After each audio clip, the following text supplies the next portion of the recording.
세월이 참 빠르다는 것을 느끼죠. 우리 권 목사님 그 석주 동안 한국 다녀오셨는데 다녀왔었는지 그냥 아닌지도 모르겠고요. 또 오래간만에 저희 교회를 이렇게 다시 방문해 주신 장로님 부부도 계시는데, 저는 이제 처음 뵙지만 여러분들은 이제 여러 번 보신 분들이 많이 계실 거예요. 그게 엊그제 같으실 것 같아요.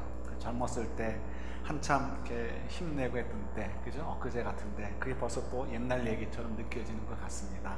이런 것들이 참 시간이 빠르다 하는 생각을 갖죠. 그래서 저희들이 다시 한번 또 새해를 시작하면서 항상 이 빠른 세월을 어떻게 우리가 잘 보낼까, 이런 생각들을 많이 해야 될 줄 압니다. 그래야 우리가 지혜로운 삶들을 살 수 있겠죠. 그런 생각이 들 때가 있습니다. 우리 마더스데이하고 파더스데이가 있잖아요. 그럼 마더스데이 때 TV나 이런 곳에서 선물을 뭐 선전을 많이 하죠? 주로 뭐 화장품 그런 거 하나요? 옷, 또 이렇게 뭐 보석류 이런 것들을 하죠. 그런데 이제 파더스데이 때 하면 뭘 선전을 많이 하죠? 주로 시얼스에서는 파는 거 많이 선전하죠. 전기 드릴, 전기 톱 이런 거, 공구 이런 거 선전하죠. 어떻게 보면은 여자분들은 참 얕고 남자분들은 멍청하다 이런 생각이 드는 것 같아요. 마더스데이 때 세탁기 선전 안 하잖아요, 그죠? 그 얘기는 우리가 마더스데이 때라고 어머니나 와이프에게 세탁기 사드리면 좋아하시겠어요? 아니면 성내시겠어요? 그죠? 성내는 거죠. 나보고 이거 가지고 더 열심히 일하라고. 그런데도 파더스데이 때는 남자들은 어떻게 해요? 자기들에게 세탁기 사주듯이 전기톱 사주고 툴 사줘도 좋다고 그거 가지고 더 열심히 일해라 하는 건데도 좋다고 하죠. 그러니까 어떻게 보면 남자들은 확실히 곰이고 여자분들은 여우다, 이런 생각이 들기도 합니다. 남자분들끼리 모여서 얘기를 합니다. 우리 아내가 이번에 마더스데이 때 어떤 선물을 받았어. 뭐 보통 남자분들은 그런 얘기 하지도 않을 것 같아요. 그런데 뭐 이제 그중에 여성 호르몬이 좀 많으신 분이 얘기를 했다 치자 이거예요. 그런데 선물 받은 걸 얘기하면서 우리 와이프가 선물을 받았는데 아이들이 어떤 화장품을 사줬는데 뭐 메이드 인 뭐고 거기다가 그거는 어디 사이에 바르는 건데 이런 얘기 막 한다 치자 이거예요. 남자들의 귀에 들릴까요? 하나도 안 들리죠, 그죠? 그냥 블락킹 돼서 그냥 떨어지는 거죠. 왜요? 관심이 없으니까.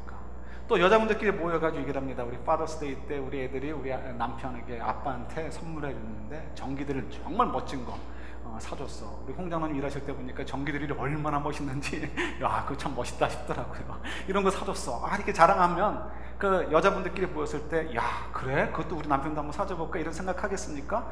들리지도 않죠. 다 그냥 귀에서 떨어지는 거죠. 관심이 없기 때문에 그렇습니다. 우리가 자랑한다는 것은 우리 귀에 들어오는 거고요. 우리 귀를 열어서 우리 마음을 훔쳐버리는 만큼 우리에게 관심이 있는 것, 그런 것들이 우리의 자랑거리가 되죠. 여러분들은 무엇을 자랑하시면서 살고 계십니까? 마음속으로 자랑하는 것, 굳이 다른 사람들 앞에 자랑하지 않아도 여러분 마음속으로 자랑하시는 것들은 어떤 것들이 있으십니까? 우리가 그 자랑하는 것 때문에 때로는 힘을 얻고 용기를 얻고 살아가기도 하죠. 그래서 저희들이 이 자랑하는 것들이 정말 정당한 것인지 아닌지에 대한 판단을 좀 하시는 것이 필요합니다. 그래야 2013년을 살면서도 우리가 그 자랑하는 것을 움켜잡으려고 달려갈 텐데, 그 자랑할 만한 것들, 내가 마음을 빼앗겨서 움켜잡으려고 달려가는 그것이 정말 지혜로운 것인지 미련한 것인지를 잘 판단해야, 그래야 우리가 2013년도 잘 살 수 있지 않겠습니까? 그죠? 제가 적어드린 거 한번 보실래요? 중간 보면, 1번의 중간에 보면 이런 말씀이 있습니다. 우리 고린도후서 11장 19절에서 20절입니다. 제가 적어드린 것은 우리 표준 세번역으로 적어드렸는데 약간 뉘앙스가 좀 다르게 느껴져요. 그래서 이게 조금 더 우리가 이해하기 쉬울 것 같아서 이 본문으로 이렇게 이 버전이라죠, 이 번역으로 뽑아봤습니다. 우리 한번 같이 읽어볼까요? 여러분은 어지간히도 슬기로운 사람들이라서 어리석은 사람들을 잘도 참아줍니다. 누가 여러분을 종으로 부려도, 누가 여러분을 잡아먹어도, 누가 여러분을 골려도, 누가 여러분을 얕보아도, 누가 여러분의 뺨을 때려도 여러분은 가만히 있습니다. 언뜻 보면, 이 말씀을 보면 사도 바울이 고린도 교회 성도들을 굉장히 칭찬하는 것처럼 받아들일 수 있습니다. 그죠? 그래서 이 사도 바울이 고린도 교회 성도들에게 야 너희들은 어떡하면 그렇게 믿음도 좋고 성품도 좋아가지고 미련한 사람들이 자랑하는 것과 아닌 것 다 받아주고 그 덮어주고 품어줄 수 있느냐, 참 너희 대단하다 이렇게 얘기하는 것처럼 느껴집니다. 그러나 사실 이건 조롱하는 투죠. 그래서 야 너희들 그 좀 지혜로운 다른 사람들이 어떻게 그렇게 미련하게 구느냐, 어떻게 너희들이 정말 신앙 있는 사람들이 그렇게 어리석은 사람들이 자랑하는 것에 마음을 쏙 빼앗겨가지고 그들의 이야기하는 것을 넘어가 버리고 마느냐, 이렇게 일종의 질타하는 내용이 바로 지금 저와 여러분들이 읽은 내용입니다. 이 이야기 뭐냐면요, 지금 고린도 교회에서 누군가가 몇몇 사람들이 굉장히 자기들을 자랑하고 있는 거예요. 시대를 앞서가는 사람들이라서 자기 PR을 하는 게 아니고요, 그런 의미가 아니고 지금 헛된 것을 가지고 자랑하는데 그것이 지금 고린도 교회 성도들의 마음을 움직여가지고 지금 어떻게 해요? 그들이 흔들리고 있단 말이에요. 그 도대체 그 자랑하는 것이 뭐냐는 거예요. 그 얘기는 우리도 혹시라도 내가 지금 자랑하고 있고 내 마음속에 자부심을 가지고 있는 것, 내가 좀 올해도 더 성취하고 싶은 것들, 이런 것들이 혹시라도 사도 바울이 본다면 조롱하듯이 너 잘났어 이렇게 얘기할 만한 것들인지 아닌지 한번 좀 살펴보자는 거죠. 그래서 좀 이제 우리 고린도 교회 성도들 사이에서 문제가 됐던 그 내용을 좀 살펴보려고 합니다. 여러분, 고린도 교회 성도들을 미련한 사람으로 보시면 안 됩니다. 그 사람들은 똑똑한 사람들이었어요. 그래서 여러 정황을 보면 우리가 이제 어저께 토요 새벽 기도회 때는 좀 얘기를 드렸는데 그거를 또 다시 반복할 수는 없는 것 같아요. 그래서 좀 이렇게 생략하고 넘어가면요, 한마디로 얘기한다면 이런 것입니다. 고린도 교회 성도들에 대한 이야기들을 이렇게 고린도 전후서를 통해서 뽑아보면요, 그들이 조금 상류층에 있었던 사람들이다 하는 것을 알 수가 있습니다. 그래서 이 상류층에 있는 사람들이다 하는 것은 뭐예요? 쉽게 다른 사람이 하는 말에 훅 넘어가는 그런 무지랭이들은 아니라는 거예요. 그런데 그만큼 이 고린도 교회 성도들이 조금 지식도 있고 삶의 경험이라든가 어떤 모든 면에서 좀 지혜로운 층에, 경제적으로도 모든 면에서 그런 층에 들어가는 사람들인데요, 이 사람들이 이렇게 몇몇 사람들이 자랑하는 것에 혹 넘어가 버렸단 말이에요. 그것이 왜 문제가 되느냐 하는 거죠. 문제가 되는 이유는 뭐냐면 이 사람들이 자랑함을 통해 가지고 자기들이 그 교회에서 더 영향력을 키우려고 한 거예요.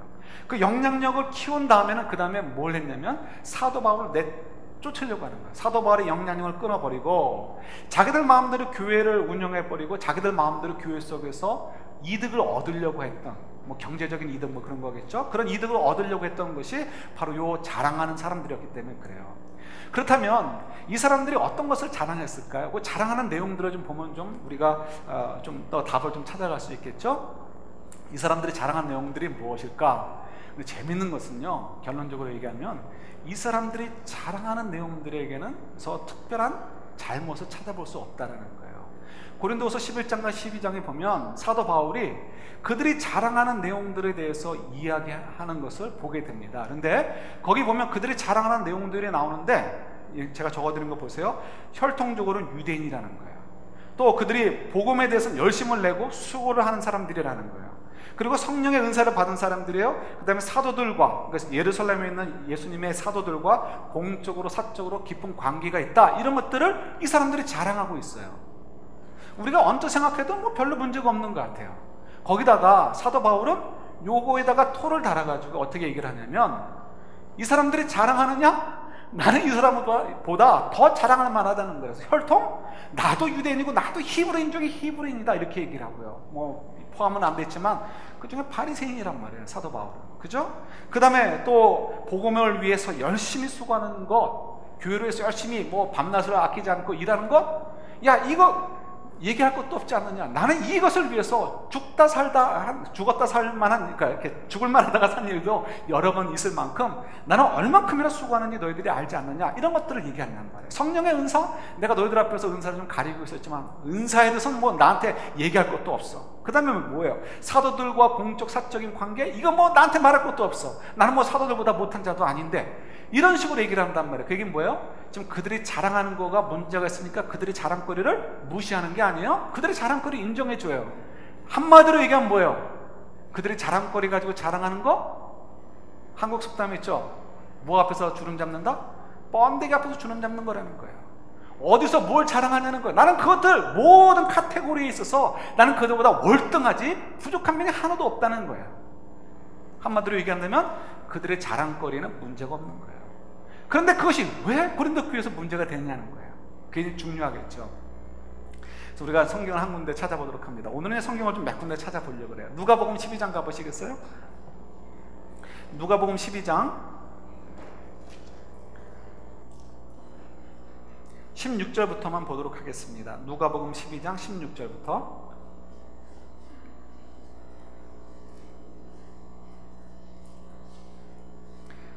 예수님께서 한 가지 비유, 부자의 비유를 주신 말씀이죠.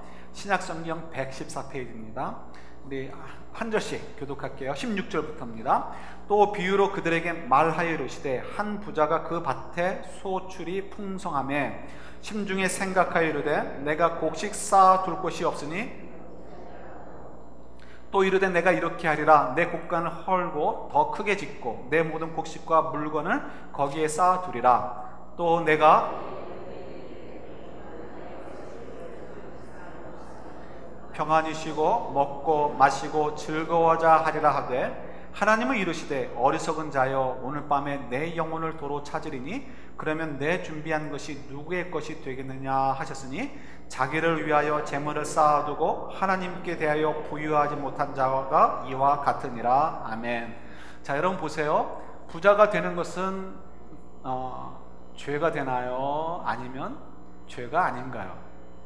죄가 아니에요. 예, 저도 부자였으면 좋겠어요. 예, 정말이에요. 돈이 얼마나 편리합니까? 돈도 하나님 주신 선물 중에 하나인 거예요. 그죠? 그러니까 돈을 다만 잘 쓰는 것이 중요한 거죠. 자, 근데 그 얘기다 사실은. 부자가 되는 건 풍년이 돼가지고요, 그가 많은 것들을 쌓아둘 곳이 부족해서 창고를 더 늘리고 그 속에 가득 채우고요, 아, 잘 됐다, 내 몇 년간은 좀 걱정 안 하지 않아도 되겠네 하는 거 이 자체는 잘못이 없는 거예요. 문제가 되지 않아요. 그런데 이 본문 속에서 보면 하나님께서 이 부자를 이뻐 보지 않으셨어요. 이유가 뭘까요? 지금 그가 만족하고 있어요. 뭐에 대해서 만족하고 있는 거죠? 스스로 얻은 소출에 대해서 만족하고 있어요. 그 소출들, 많은 소출들을 거둬들일 수 있는 자기의 능력, 자기 자신에게 만족하고 있는 거예요. 누구를 자랑하고 있는 거예요? 자기 자신을 자랑하고 있는 거예요. 보이셔요 그게? 지금 그에게는 뭐가 안 보이는 거예요? 하나님이 안 보이시는 거예요. 자기에게 땅을 주시고 생명을 주시고 소출을 할 수 있도록 해주신 하나님의 인도하심과 하나님의 기대를 그가 지금 어떻게 해요? 보지 못하고 있는 거예요. 이건 내가 똑똑해서 내가 이만큼 열심히 해서 이만큼 소출을 얻었어, 스스로의 만족에 머물러 있는 거예요. 그가 하나님께서 그것들을 나에게 은사들로 주셨다는 생각을 하고 있어요? 못해요? 못하고 있는 거예요. 그러니까 하나님께 대해서 감사할 마음도 없고 하나님을 자랑할 마음도 없어요. 더더욱이 하나님께 주신 것을 가지고 하나님께서 원하시는 대로 어떻게 사용할 것인가에 대한 개념 자체가 없는 거예요. 그러니까 하나님은 어떻게 해요? 은사로 주실 이유가 없는 거예요. 그걸 가지고 하나님 뜻대로 사용하라고 주셨는데 그거에 대한 개념이 없으니까 그걸 뺏어버리는 거 당연하죠. 그 뺏어버리는 데는 어떤 것도 은사가 되는 거예요. 생명조차도 은사잖아요. 하나님 주신 거잖아요. 그 생명조차도 뺏어가 버리는 거예요. 이 부자에게서 문제는 뭐라고요? 하나님이 보이지 않는 거예요. 자기밖에는 보이지 않는 거죠. 요 이해를 가지고 오늘 고린도 교회 성도들의 이야기로 다시 돌아갑니다. 고린도 교회 성도들 사이에서 자랑하는 자들, 그들은 이제 성경에서 다른 표현으로 얘기하면 바울의 대적자들이었어요. 그들의 문제가 뭐였을까? 그들이 자랑하는 것들은 다 뭐예요? 하나님께서 주신 은사들이에요. 하나님이 주신 축복들인 거죠. 그걸 가지고 어떻게 하라고요? 교회를 섬기고, 그리고 어떻게 성도들을 섬기라, 하나님을 섬기라, 그리고 뭐요? 그것을 주신 하나님을 자랑하고 그것을 주신 하나님의 그 예수 그리스도의 복음을 증거하라, 그것을 자랑하라 라고 하기 위해서 은사들을 주셨단 말이에요.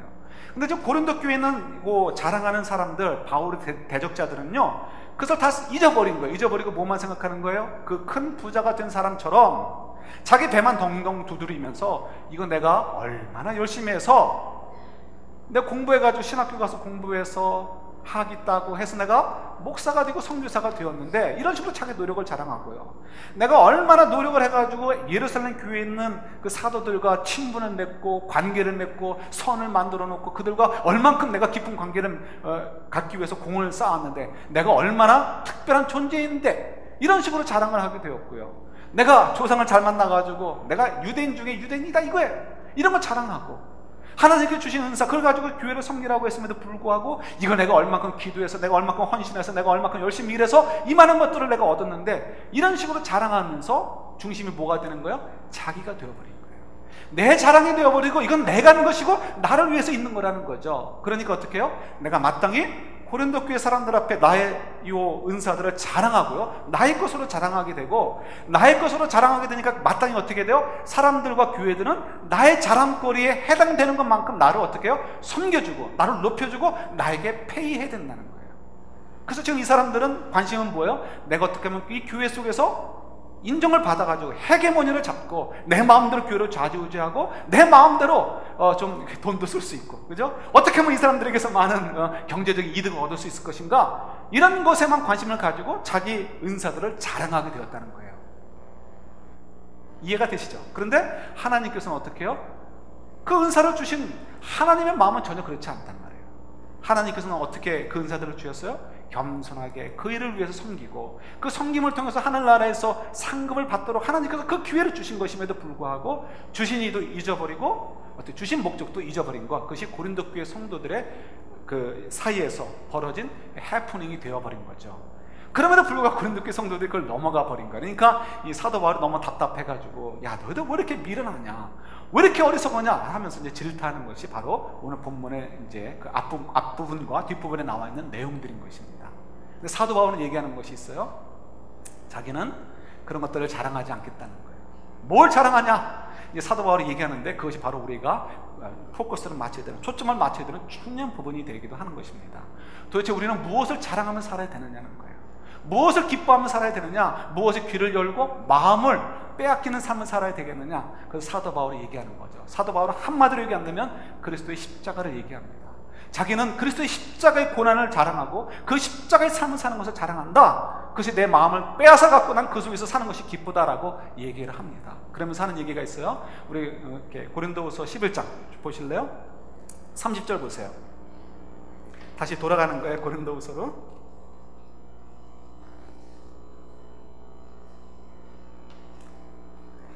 11장 30절. 사도 바울이 뭘 자랑하려고 하나 보세요.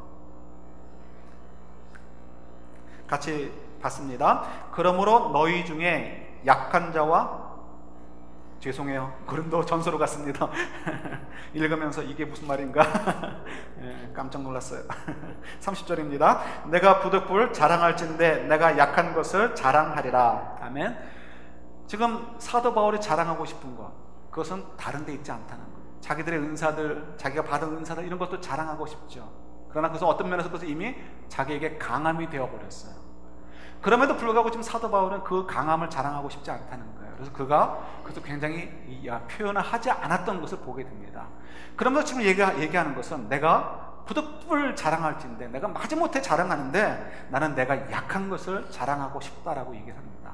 왜 부득불 자랑할 때 약한 것을 자랑하고 싶을까요? 이 말씀이 참 저에게 힘들었습니다.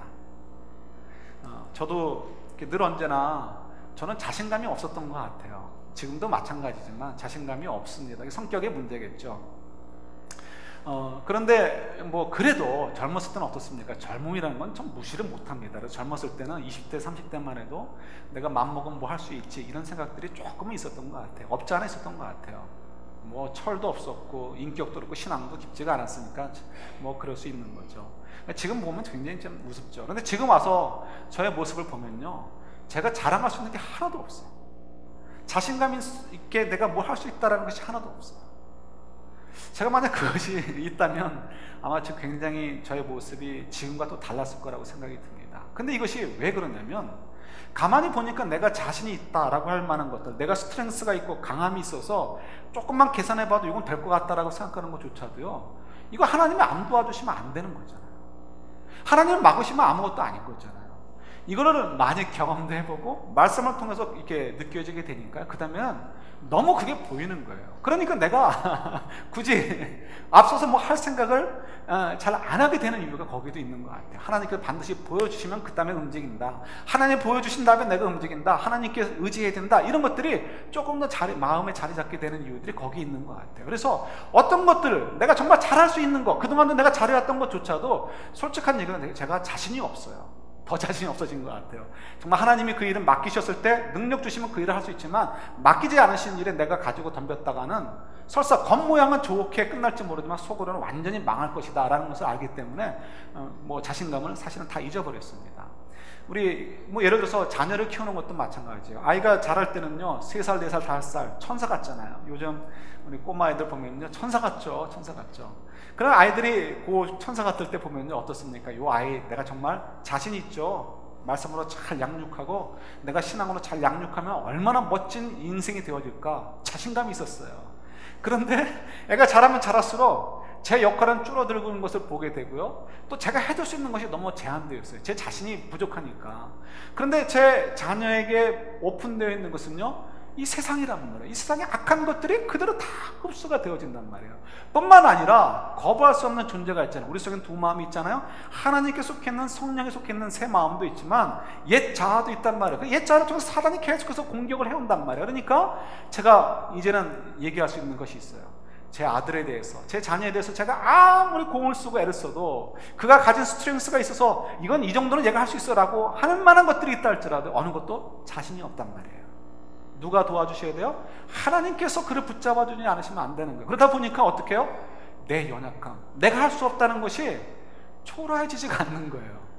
역설이죠. 왜요? 뭐 때문에?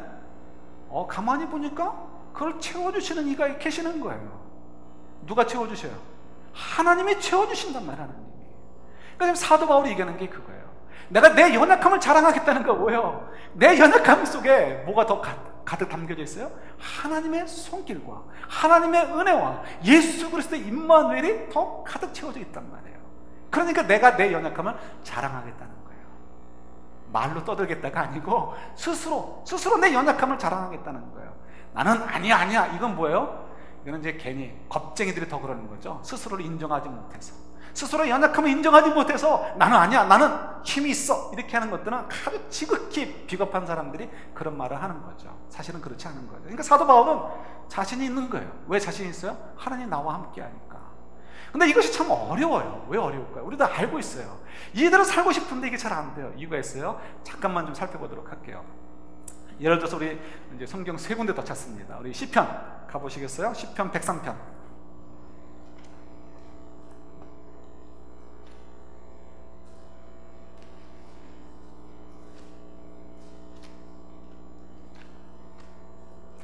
천천히 찾으세요. 시편 103편 1절부터 5절까지요. 구약 성경 876페이지에 있습니다. 여러분 한번 잘 생각하시면서 따라오셔요. 머릿속으로 막 생각하시면서 내가 왜 하나님을 자랑하지 못할까? 나는 왜 내 연약함을 자랑하지 못할까? 자, 1절부터 5절까지 한 절씩 교독합니다. 내 영혼아 여호와를 송축하라. 내 속에 있는 것들아 다 그의 거룩한 이름을 송축하라.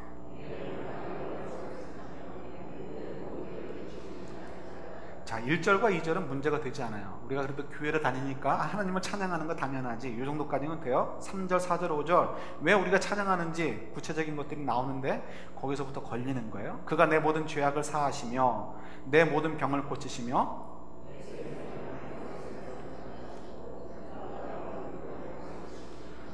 좋은 것으로 내 소원을 만족하게 하사 내 청춘을 독수리같이 새롭게 하시는도다. 예, 우리가 뭐 4절, 5절은 좀 접어두고라도 3절만 가지고 한번 생각해 볼게요. 우리가 왜 하나님에 대해서 자랑하지 못하고 또 우리가 이 가지고 있는 예수님의 내 연약한 부분을 채워주신다는 것에 대해서 확신을 갖지 못할까? 왜 그래서 자꾸 우리가 고린도 교회 성도들처럼 다른 것들에 관심을 더 갖게 되는가에 대한 답을 찾아가는가? 여러분 마음으로 잘 찾아보세요. 걱정하지 말고 찾아보셔야 답이 있습니다. 여러분 이 다윗을 보세요. 다윗이 왕이니까 그래도 뭐 4절 5절의 이야기를 하는 거 아닐까 얘기할 수 있을지 모르겠어요. 그럼 3절만 가지고 우리가 누구나 알 수 있는 걸 얘기해 볼게요. 내 모든 죄악을 사하시며 이건 뭐 그렇다 치자. 이거 우리가 이제 넘어가는 거예요. 내 모든 병을 고치시며 내 모든 병을 고치셨을까? 사실 다윗이 병이 있었다라는 것은 별로 얘기가 없습니다. 성경에. 그죠? 그래서 우리가 굳이 끄집어내면 다윗이 연세가 드셔가지고 나이가 먹어서 이제 기력에 빠졌을 때, 그때가 유일하게 나와 있는 다윗의 연약한 부분이에요, 육체적으로. 그래서 그때는 이제 너무 추우니까 어떡하죠? 잘 때 아무리 불을 떼어줘도 추운 거예요. 그래서 그에게 뭘 붙여주죠? 살아있는 전기장판, 뭐예요? 10대 아가씨를 붙여줘요. 뭐 다윗이 영웅은 호색이다 해가지고 뭐 영웅이라서 연세가 들어서도 여자를 밝혀서 이게 아니고요.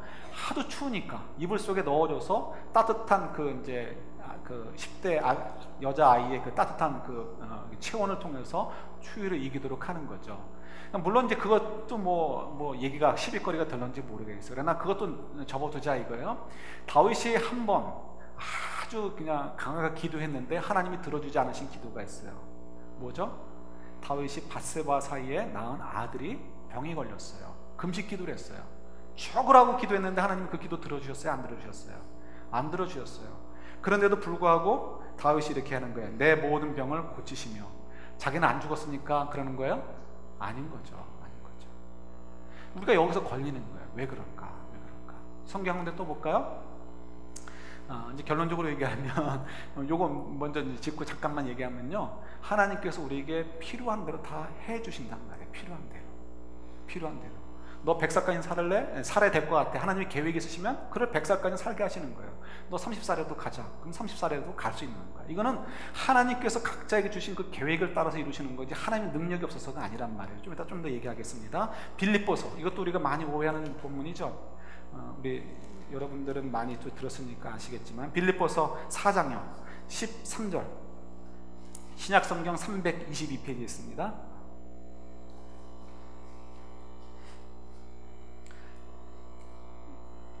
(322페이지에) 있는 거, 빌립보서 4장 13절입니다. 같이 봤습니다. 내게 능력 주시는 자 안에서 내가 모든 것을 할 수 있느니라. 아멘.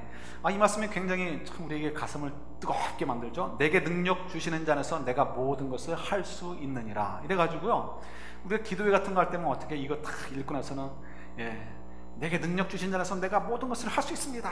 아멘, 아멘 하고 그냥 주여 3번 크게 부르고 기도하겠습니다. 막 기도합니다. 근데 안 돼요. 안 되고 나면 어떻게 됩니까? 여러분 생각할 때 이건 내가 기도가 부족한가 보다. 그래서 자기 탓해요. 아니면 또 어떻게 해요? 이건 하나님이 지금 나한테 뭔가 섭섭한 마음을 가지고 계시나 보다. 하나님은 섭섭해? 나도 섭섭해. 이래가지고 하나님과 관계가 이렇게 멀어져 가는 상태에서 사는 것, 이게 우리들의 모습이잖아요. 이 말씀은 무엇일까요? 이 말씀은 사실은 바로 앞절 한 절만 봐도 이해가 되는 거예요. 12절 보세요. 같이 읽을게요. 나는 비천에 처할 줄도 알고 풍부에 처할 줄도 알아. 모든 일 곧 배부름과 배고픔과 풍부와 궁핍에도 처할 줄 아는 일체의 비결을 배웠노라. 지금 사도 바울이 이 편지를 쓰는 것은 어디서 보내는 거예요? 로마 교도소에서 보내는 거예요.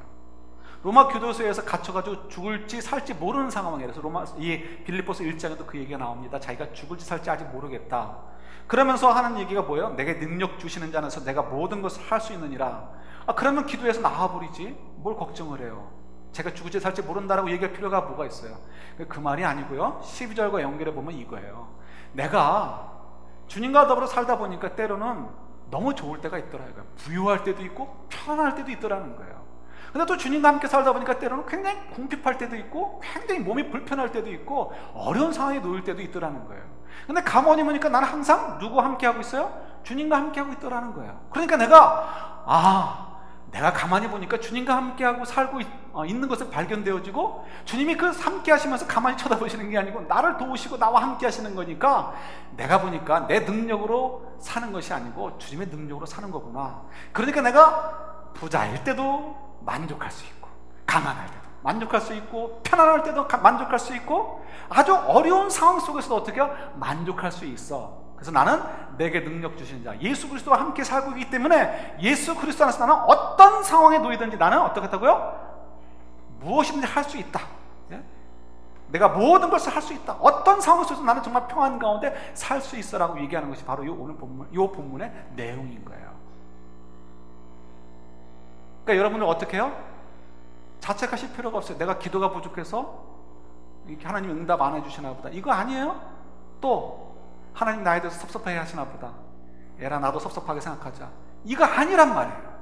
이게 아니고 우리가 이 비밀을 몰라서 그런 거예요. 하나님이 우리와 함께 하시고 우리의 필요를 따라서 하나님께서 가장 선하신 방법으로 선택하셔서 인도해 주시는데 우리가 이것을 잘 이해를 못해서 인정을 못해서 이렇게 되는 거죠. 그러나 저희들이 이 부분을 그렇게 생각하면서도 우리가 또 그래도 질문이 생기는 거예요. 이왕이면 하나님께서 화끈하게, 그죠? 화려하게 좀 퍼포먼스를 좀 해주시면 설득력이 더 강력할 거 아니에요. 우리가 좀 믿는 자들도 더 화끈하게 믿을 수 있을 것이고 믿지 않는 자들도 그거 보면서 하나님께로 돌아오지 않겠냐는 거예요. 그래서 우리 에스겔서 읽지는 않겠습니다. 여러분 나중에 찾아보세요. 32장에 보면 이런 이야기가 있습니다. 이제 하나님께서 유다 백성들에게 말씀을 주시는데 이런 말씀을 주시는 거예요. 한마디로 얘기해서 이렇게 얘기하는 거예요. 내가 창피해서 너희들 때문에 너무너무 창피하다는 거예요. 왜 창피하냐면 유다 백성들이 너무 죄를 져가지고 하나님께서 그들을 좀 정신 차리게 하려고 나라를 멸망하게 만드셨습니다. 그리고 그들은 전부 다 포로로 끌려갔어요. 포로로 끌려간 사람들은 주로 대부분이 똑똑한 사람들이에요. 사회 지도층에 있는 사람들이에요. 상류층에 있는 사람들. 그런 사람들을 잡아갔는데요, 그 사람들이 잡혀가니까 이방 사람들이 생각할 때, 바벨론 사람들이 생각할 때, 그 밖에 주변에 있는 사람들이 생각할 때 뭐라고 생각하겠어요? 그때 고대 사람들은 어떻다고요? 나라와 나라가 전쟁을 하면 누구와 누가 전쟁하는 거예요? 그 나라의 신과 이 나라의 신이 싸우는 거예요. 그러니까 바벨론 사람들을 비롯해서 주변에 있는 에돔이건 모압이건 이런 모든 족속들의 사람들이 생각할 때 하나님은 바벨론의 신 마르둑보다 힘이 없구나, 별 볼 일 없는 제3류 신 정도밖에 안 되는구나, 이런 식으로 이해를 하고 있는 거예요. 그러니까 하나님께서 너무너무 창피하시다는 거예요. 그래서 그렇게 된 상황이, 그래서 하나님께서 어떻게 한다고요? 그래서 내가 너희들을 구원해 주시겠다는 거예요. 그런데 여기서 재밌는 것은, 여러분 사사기 기억하시죠? 사사기 보면은 하나의 일종의 그 어떤 그 포메이션이 자꾸 반복하는 것이 나옵니다. 어떤 것이 나오죠? 네 가지가 있죠. 첫 번째, 이스라엘이 범죄를 해요. 그럼 하나님이 어떻게 하시죠? 징벌을 하셔요. 그러면 이스라엘 백성들이 어떻게 해요? 힘드니까 살려주세요, 살려주세요 하면서 회개를 해요. 그럼 어떻게 해요? 하나님께서 그들을 용서하시고 구원해 주셔요. 범죄, 징벌, 회개, 구원, 이것이 계속해서 사이클처럼 돌아가는 것이 사사기서의 내용들이에요. 그런데 에스겔서에서는 일이 그렇게 진행이 되지 않아요. 왜 그렇게 진행이 되지 않냐면 유다 백성들이, 잡혀간 유다 백성들이 굉장히 이 사람들이 참 문제가 많았던 것 같아요. 도대체 회개를 안 하는 거예요. 회개를 안 하면서 기껏 한다는 얘기가 뭐냐면, 나중에 여러분 한번 찾아보세요. 이거 우리가 이렇게 망하게 되고 나라가 망하고 우리가 이렇게 포로로 끌려온 것은 무엇 때문이냐면 조상들의 죄 때문이라는 거예요. 조상들의 죄. 근데 우리 할아버지, 우리 아버지가 지은 죄 때문에 우리가 이렇게 잡혀왔으니까 우리 참 조상들 잘못 만났다, 이렇게 얘기하는 거죠. 그래서 옛날에 우리 한국에서 한번 유행했었죠. 그 가게에 흐르는 저주를 끊어야 산다, 이런 이 바보 같은 얘기들이 나오는 것이 이런 사람들이 하는 얘기였어요. 그래서 하나님께서 뭐라고 얘기하셔요? 야, 누가 아버지나 할아버지가 이렇게 포도를 먹었다고 해서 아들이나 손자가 이가 신 사람이 어디 있느냐? 이건 다 자기가 죄인 죄 때문에 하나님이 징벌하는 거지, 누가 조상의 죄 때문에 징벌하는 거냐, 이렇게 말씀을 하시죠. 그래서 이 유다 백성들은 아주 하나님께서 이렇게 참 한탄해 하십니다. 그런데도 이들이 정신을 못 차려서 하나님께서 이때는 방법을 바꾸시는 거예요. 사사기 시대와 다르게 어떻게 방법을 바꾸시냐면, 이들 도대체 눈치코치 없이 자꾸만 뻗대기만 하니까, 이 가만히 둬가지고 내가 더 창피하니까 이렇게 둘 수 없으니까 내가 방법을 바꾸겠다는 거예요. 그래서 이들에게 먼저 구원을 해주시겠다는 거예요. 그래서 포로에서부터 벗어나게 해서, 그 다음에 하나님께서 그들을 향해서 은혜와 사랑을 다시 풍성하게 주실 때 이들이 하나님이 정말 우리를 버리지 않으셨구나, 하나님이 정말 마르둑보다 힘이 없는 분이 아니라 그보다 훨씬 센 분이구나, 하나님이 정말 온 우주의 주인이시구나 하는 것을 인정하고 하나님의 은혜 앞으로 다시 돌아오도록, 그때 가서 회개하도록 좀 작전을 바꿔야지 하시면서 하시는 것이 이제 에스겔서의 내용이기도 합니다. 그래서 하나님께서 어떻게, 그들이 회개하기 전에 먼저 말씀하시는 거예요. 내가 너희들을 구원해 줄게. 그러면 너희들이 그때 가서 이 회복된 모습을 보고서 너희들이 크게 마음의 감동을 받아서 돌아오게 될 거야, 이런 이야기들을 이제 심어주시는 거죠. 그런데 여러분, 저희들이 이때 이제 생각할 것이 있어요. 저는 의문이 생기더라고요. 여러분, 이제 그러면 하나님 말씀대로 그 일이 이루어졌어요. 그런데 문제는 뭐냐면요, 이때도 하나님께서는 자기의 능력을 화려하게 보이지 않아 주신 거예요. 화끈하게 무력 시위를 안 하셨단 말이에요. 무슨 말이냐면, 이스라엘 백성들이 포로 생활을 하다 돌아올 때 그들이 독립운동을 해서 자발적으로 나오게 됐나요? 아니란 말이에요. 아니면 그들의 조선 가운데 누군가가 왕이 돼가지고 이스라엘 백성들이 왕이 됐으니까 이제 이스라엘 백성들은 풀어주자 이렇게 돼서 돌아오게 됐나요? 그게 아니에요. 오로지 한 가지예요. 그냥 favor, 그냥 호의 때문에.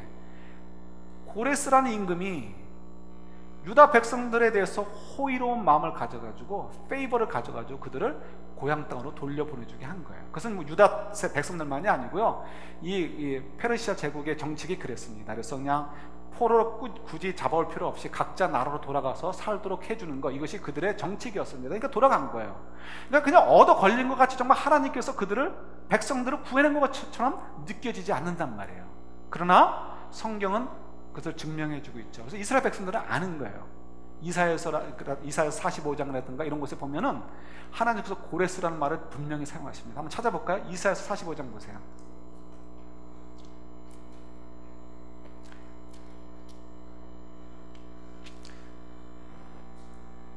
1절 보시고요. 그 다음에 13절 볼게요. 1절은 제가 읽을게요. 여러분 열심히 찾으세요. 여호와께서 그의 기름을 부음 받은 고레스에게, 이 벌써 아직 고레스가 태어나기도 전, 아직 바벨론 페르시아 제국이 세워지기 전에 벌써 하나님께서는 이름까지도 다 예언을 하시는 거죠. 고레스에게 이같이 말씀하시되, 내가 그의 오른손을 붙잡고 그 앞에 열국을 항복하게 하며 내가 왕들의 허리를 풀어 그 앞에 문들을 열고 성문들이 닫히지 못하게 하리라. 그러니까 이 고레스 왕을 하나님께서 세우시겠다라는 예언이 담겨져 있어요. 13절 가보세요. 구약성경 1023페이지에 있습니다. 같이 한번 읽어볼까요? 내가 공의로 그를 일으킨지라, 고레스죠. 그의 모든 길을 곱게 하리니 그가 나의 성읍을 건축할 것이며 내 백성을 갑이나 가품이 없이 놓으리라. 만군의 여호와의 말이니라 하셨느니라. 아멘. 자, 사람들이 볼 때는 얻어 걸린 것처럼 유다 백성들이 고향 땅에 돌아온 거지만 사실은 뭐라고요? 하나님께서 이미 벌써 계획을 하고 계셨단 말이에요. 그래서 고레스라는 사람을 세우기 위해서 페르시아 제국을 준비하셔서 페르시아 제국이 쓰게 하시고, 그 다음에 고레스 임금에게 그런 정책을 갖도록 마음을 주셔가지고 유다 백성들이 돌아오게 하셨다는 거죠. 이건 누가 아는 거예요? 하나님 백성들만 아는 거예요. 하나님 말씀을 가진 자들만 아는 거예요. 하나님께서도 이것을 누구에게만 알리고 싶으신 거예요? 그의 백성들에게만 알리고 싶은 거예요. 이게 저희들이 첫 번째 비밀인 것입니다. 왜 하나님께서 화끈하게 화력쇼를 하지 않느냐는 거예요. 화려한 뭔가를 보여주지 않으시냐는 거예요. 그 이유가 있어요. 첫 번째는 하나님께서는 관심이 우리에게만 있는 거예요. 우리에게만. 하나님 백성들에게만 있는 거예요. 그래서 하나님 백성들에게만, 들을 귀 있는 자들에게만 하나님 말씀을 주시고 하나님 말씀을 깨달아서 하나님의 뜻을 따라 살기를 원하시는 거죠. 그러니까 누가 주인공인 거예요? 우리가 주인공인 거예요. 그러니까 우리가 자부심을 가질 필요가 있어요. 우리가 하나님에 대해서 알 수 있다는 거, 야, 이건 정말 대단한 거예요. 이건 기적인 거예요. 하나님이 우리에게만 들려주시는 거예요. 나머지 사람들에게는 속에 경외께처럼 아무리 얘기해도 들리지 않아요. 그러나 하나님 백성들에게만 들리는 거예요. 첫 번째로 하나님께서 왜 우리가 좀 더 잘 믿을 수 있게끔, 설득력 있게끔 왜 좀 화려한 쇼를 하지 않으시는가? 이유는 들을 귀 있는 자들에게만 알리고 싶으셔서. 두 번째는 저희 믿는 자들에게, 이 하나님 백성들, 이 듣는 자들에게 주시고자 하시는 목적이 있어서 그래요. 뭐냐면 이 세상 나라와 하나님 나라를 좀 더 분명하게 선을 긋고 구분해서 하나님을 믿을 수 있고 하나님을 찾아 섬길 수 있도록 하시기 위해서 하나님이 이렇게 때로는 좀 답답해 보일 만큼 우리를 낮은 곳으로 인도하실 때가 많이 있다는 거예요. 우리의 연약한 부분을 통해서 어떻게 해요? 세상의 것으로 만족이 안 돼요. 내가 부족한 부분이 있기 때문에 세상의 것으로 만족이 안 돼요. 뭘 찾게 돼요? 그때 가서 우리는 하나님을 찾게 되는 거예요. 우리가 세상의 것들로 모든 것이 만족이 되어진다면 우리가 하나님을 찾겠습니까? 아니죠. 그러니까 우리에게 뭔가 부족함을 주시는 거예요. 화끈한 화력쇼를 우리 인생 가운데 주지 않으시는 이유는 뭐예요? 우리가 화끈한 화력쇼를 받으면 우리가 그걸 가지고 자랑하다가 끝나게 된단 말이에요. 고린도교에서 그 자랑하는 사람들처럼. 그러니까 하나님께서 우리들을 사랑하시니까 그렇게 하지 않으시고 우리로 하여금 부족한 가운데서 누구를 찾게 하신다고요? 아, 내 연약함을 보니까 나는 하나님밖에는 살 방법이 없네. 하나님밖에는 나의 구원자가 없네. 하나님만 내가 붙잡아야 되는구나 하는 것을 발견하도록 하기 위해서 우리에게 그런 길로 인도해 주신다는 거예요. 이것이 우리에게 주시는 놀라운 비밀들인 것입니다. 어느 분의 책에 보니까 이런 이야기가 있어요. 사우디아라비아 아마 왕족쯤 되는 것 같아요. 그분이 미국에서 유학을 하고 오랫동안 직장생활을 하게 되었습니다. 그러다가 사우디아라비아를 갔다가 깜빡 잊었던 문화의 차이를 이제 느낀 이야기입니다. 미국에서는 커피를 마시다가 커피를 리필해 주세요 하려면 어떻게 하면 되죠? 보통 저는 손을 들었던 것 같아요. 그리고 커피잔을 가르치거나 했던 것 같은데 이제 이렇게 커피잔을 들면 이제 그 서빙하는 분이 보고서 커피 리필해달라는 거구나 하고서 커피를 리필을 해주죠. 근데 이제 이분이 여기 익숙해졌어요. 사우디아라비아로 돌아갔습니다. 이제 커피집에서 커피를 마시다가 리필을 받고 싶어요. 그래서 커피잔을 들고서 서빙하는 사람 보고서 이렇게 살짝 흔들었습니다. 미국식인 거죠. 그랬는데 이 서빙하는 분이 그걸 보고서 왔어요. 그리고는 커피잔을 가져갔습니다. 그리고 돌아왔을까요? 안 돌아왔을까요? 안 돌아왔다는 거예요. 이게 사우디아라비아 저희가 여행 갈 일이 있을지 모르겠지만 가시면 우리가 이건 알아야 되는 거예요.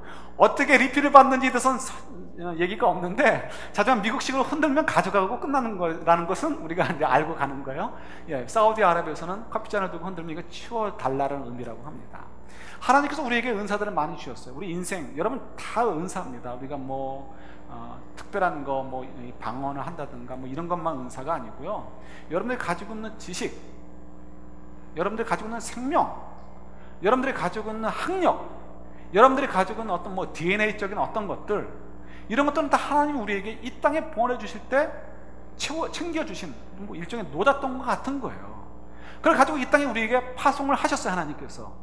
그러니까 우리는 그 다음에 어떻게 돼요? 그 다음에는 이 하나님께 주신 은사를 가지고 하나님께서 원하시는 삶을 물으면서 살아가야 되는 거예요.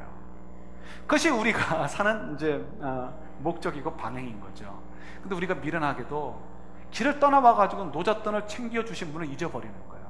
노잣돈을 챙겨주시면서 너 어디 갔다 와, 어디 가서 무슨 일을 하고 와 라고 부탁한 그분의 음성, 그분의 기대, 그분의 맡겨주신 사명에 대해서는 우리가 잊어버린 거예요. 그리고 내가 지금 노잣돈을 얼마 갖고 있다? 요거만 자랑하고 싶은 거예요. 그러니까 요거 자랑하다가 어떻게 돼요? 강도가 뺏어가듯이 사단이 그걸 뺏어가면서 그걸 이용해가지고 우리를 어떻게 해요? 우리 생명, 우리 인생 자체를 훔쳐가는 일들에 우리가 놓이게 되는 거죠. 여러분, 저희들이 무엇을 자랑하며 무엇을 기뻐하고 있으십니까? 여러분, 저희들이 잠깐 있다가 없어진 인생 속에서 내가 가지고 있는 통장에 동그라미 숫자를 가지고 여러분 만족해 하십니까? 내가 얼마큼 공부를 해가지고 내가 1년에 벌어들이는 돈이 얼만큼이야, 이런 거 가지고 만족해 하고 계십니까? 정부 몰래 숨겨놓고 있는 돈 그거 가지고 여러분들 만족해 하고 그걸 자랑으로 생각하십니까? 아니요, 여러분. 그러다가 우리 인생이 망해버립니다. 정말 망해버립니다. 그래도 난 구원만 받으면 된다고요? 그런 믿음이 있는데 어떻게 구원받겠습니까? 그런 믿음 가지고 어떻게 구원받겠어요? 정말 하나님을 인정해드리고 구원에 이르는 예수님을 인정해드린다면 우리가 어떻게 그런 삶을 살겠어요? 이건 넌센스죠. 말이 안 되는 거죠. 우리 한 해 동안에 이번 한 주간만 해도 여러분 우리의 연약함을 한번 돌아보죠. 그리고 그 연약함을 내가 자랑할 수 있다는 것을 발견해 보세요. 왜요? 그 연약함 속에 예수님이 함께 하신단 말이에요. 그걸 통해서 우리가 예수님을 발견하고요. 그러니까 어떻게 돼요? 나의 스트렝스들, 내가 자랑하고 세상 사람들처럼 자랑하고 싶은 그 모든 것들도 이건 자랑거리가 아니에요. 그건 아무것도 아니에요. 아무것도 아니에요. 뭐만 자랑되는 거예요? 예수님만 자랑되는 거예요. 예수님과 어떻게 다른 무엇과 비교할 수 있겠어요? 예수님과 여러분들이 가지고 있는 지금 몇 채가 자랑스러워요? 예수님이 자랑스러우세요. 여러분들이 하나님의 자녀가 된 거, 하나님께서 지금도 기대를 가지고 계시고 여러분과 함께하고 임마누엘 하고 계시다는 것이 자랑스러워요? 여러분들의 똑똑한 머리가 자랑스러워요? 아니란 말이에요. 우리 이 자랑거리를 잘 발견하시고요, 이 자랑거리를 기뻐하시면서 어떻게 하면 이 자랑거리를 더 자랑하면서 내가 살 수 있을 것인가 고민하면서 우리 인생이 더 아름다운 자랑거리로 채워져 가는 복된 저와 여러분들 되기를 우리 주님의 이름으로 축원합니다. 같이 기도하겠습니다.